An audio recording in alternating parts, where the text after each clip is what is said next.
नमस्कार शेतकरी बंधू भगिनींनो, सचिन राठोड किसोला ऑफिशियल यूट्यूब चॅनलमध्ये आपले सर्वांचे स्वागत आहे। शेतकरी बंधू भगिनींनो, आजच्या व्हिडिओमध्ये आपण खरीप हंगाम 2025मध्ये महाराष्ट्रामध्ये एकूण किती रक्कम मंजूर झाली आणि किती रक्कम वितरित झाली ह्या संदर्भामध्ये आणि धाराशिव, लातूर, बीड ह्या जिल्ह्यातील पीक विम्या संदर्भामध्ये आजची अपडेट पाहणार आहोत। शेतकरी बंधू भगिनींनो, गेल्या वर्षी शासनाने राज्यामध्ये 2-3 टप्प्यामध्ये शेतकरी बांधवांना पीक विमा यामध्ये पहिल्या टप्प्यात 2100 कोटी, दुसऱ्या टप्प्यामध्ये वाढवून त्याला 24 कोटी, मग 3000 कोटी असा पीक विमा देण्यात आला होता। त्याचप्रमाणे ह्याही वर्षी शासनाने पहिल्या टप्प्यामध्ये 1219 कोटी रुपयाचं रक्कम वितरित करण्यात आली होती। आता त्यामध्ये वाढ करून 1300 कोटी रुपये शासनाने शेतकरी बांधवांना वितरित करण्यास मान्यता दिलेली। यामध्ये सोयाबीन असो, तूर असो, उडीद असो, मूग असो, आपण जे पण पिकाचा विमा भरलेला आहे त्या पीक विम्याचा पीक विमा आलेला आहे। आता कोणत्या पिकाला किती पीक विमा मंजूर झाला हे आपण पाहू। सर्वप्रथम सोयाबीन या पिकासाठी 1146 कोटी ही रक्कम मंजूर झाली। ज्या शेतकरी बांधवांनी सोयाबीनचं पीक विमा भरले आहे त्यांना ही रक्कम 1146 कोटी मंजूर झाली आहे। आता यामध्ये भात पिकासाठी 72 कोटी, भात पिकासाठी 72 कोटी रुपये मंजूर झालेले आहे। ज्या शेतकरी बांधवांनी भाताचं पीक विमा भरले त्या शेतकरी बांधवांना एक आनंदाची बातमी। आता कांदा पिकासाठी 26 कोटी रुपये। शेतकरी बांधवांनो, आपण कांदा पिकासाठी पीक विमा भरलेला असेल तर आपल्याला ही रक्कम मंजूर होणार आणि मंजूर झाल्यानंतर आपल्याला वितरण होणार आहे। शक्यतो ही सोलापूर जिल्ह्यामध्ये शेतकरी बांधवांसाठी कांदा पीक विम्यासाठी आनंदाची अपडेट आहे। आता यामध्ये तूर या पिकासाठी 19 कोटी रुपये, मका पिकासाठी 12 कोटी रुपये, उडीद पिकासाठी 8 कोटी 33 लाख रुपये, भुईमुगसाठी 2 कोटी 17 लाख रुपये, बाजरी या पिकासाठी 1 कोटी 11 लाख रुपये, ज्वारी या पिकासाठी 1 कोटी 78 लाख रुपये आणि मूग या पिकासाठी 8 कोटी 72 लाख रुपये एवढी रक्कम ही शासनाने मंजूर केलेली आहे।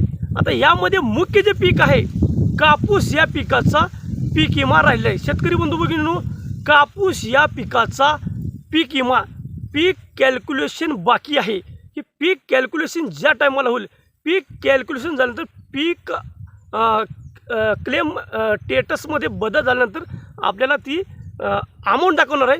त्यानंतर क्लेम अप्रूव्ह झाल्यानंतर आपल्याला कापूस या पिकाची रक्कम मिळणार आहे। आणि या 1100 आपण पहिलं काय म्हणलं 1219 कोटी आणि दुसऱ्यांदा 1300 कोटी ही पीक विमा शासनाने मंजूर केलेले सांगण्यात आले।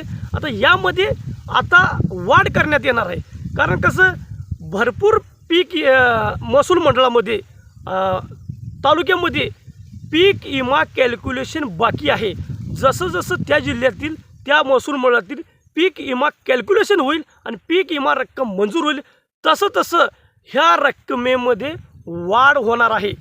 शेतकरी बंधू भगिनींनो, आता दुसरा महत्त्वाची अपडेट म्हणजे लातूर, धाराशिव आणि बीड ह्या जिल्ह्यातील पीक विम्याचं काय झाले।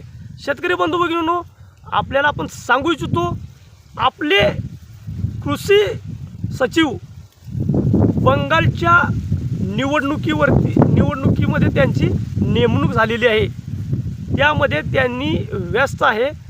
ज्या टायमाला बंगालचं संपूर्ण निवडणुकीचं कार्यक्रम सर्व पार पडत त्या टायमाला ती अधिकारी ज्या टायमाला महाराष्ट्रामध्ये येतील त्या टायमाला पीक विमा कॅल्क्युलेशनला मंजुरी दिल्यानंतर पीक विमा कॅल्क्युलेशन पूर्ण झाल्यानंतर संबंधित शेतकरी बांधवांची पीक विमा कॅल्क्युलेशनमध्ये आपल्याला बदल दिसणार आहे। आणि जसं जसं पीक विमा कॅल्क्युलेशन होईल आणि जसं जसं त्यांची रक्कम मंजूर होईल तसं तसं ह्या रकमेमध्ये वाढ होणार आहे। तरच पीक विमा कॅल्क्युलेशन झाल्याशिवाय धाराशिव असो, लातूर असो, बीड असो, ह्या जिल्ह्यातील पीक विमा ही संपूर्ण प्रोसेस झाल्यानंतरच मिळणार आहे.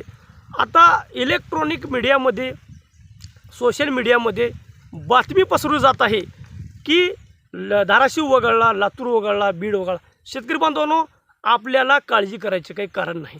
कारण की कुठलाही जिल्हा, कुठलाही महसूल मंडळ वगळलेलं नाही. ही अफवा आहे. या अफवावरती आपण विश्वास ठेवू नये. जसं जसं पीक कॅल्क्युलेशन संबंधित पूर्ण होईल तसं तसं आपल्याला पीक विमा मिळण्यास मदत होणार. शेतकरी बंधू भगिनींनो, आपण काळजी करायचे कारण नाही. धन्यवाद. आणि आपण सचिन राठोड केसुला ऑफिशियल यूट्यूब चॅनलच्या माध्यमातून एकदम विश्वसनीय, खात्रीशीर, तंतोतंत माहिती देण्याचा प्रयत्न करत आहोत. शेतकरी बंधू भगिनींनो, आपल्याला एक विनंती आहे, आपण जर ह्या चॅनलवरती पहिल्यांदा आला असेल तर आपल्या चॅनलला अगोदर सबस्क्राईब करा आणि बेल आयकॉनचं बटन दाबा, जेणेकरून आपल्या यूट्यूब चॅनलची नोटिफिकेशन सर्वात आधी आपल्याला येईल आणि इतर गरजू व्यक्तीपर्यंत आपल्या व्हिडिओची लिंक पाठवून आपल्याला सहकार्य करा.